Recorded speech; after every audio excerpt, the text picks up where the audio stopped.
السلام علیکم دوستو، امید ہے آپ سب خیریت سے ہوں گے۔ دوستو آج کے اس ویڈیو میں ہم جادو سے حفاظت کی دعا سیکھیں گے۔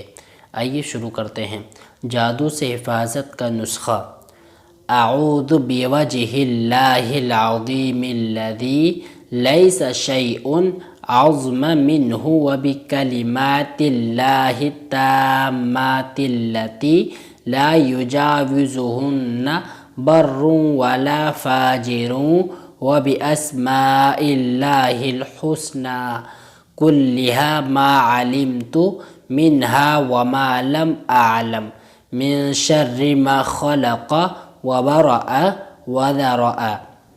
ترجمہ: میں اللہ کی اس عظیم ذات کی پناہ مانگتا ہوں کہ جس سے کوئی چیز بڑی نہیں ہے، اور پناہ مانگتا ہوں اللہ کے ان کلمات کی جن سے آگے نہیں بڑھتا ہے کوئی نیک اور کوئی بڑا شخص، اور پناہ مانگتا ہوں اللہ کے تمام ناموں کی جو مجھے معلوم ہے اور جو مجھے معلوم نہیں ہے، ان تمام چیزوں کی برائی سے جو اس نے پیدا کی اور ٹھیک بنائی اور پھیلائی۔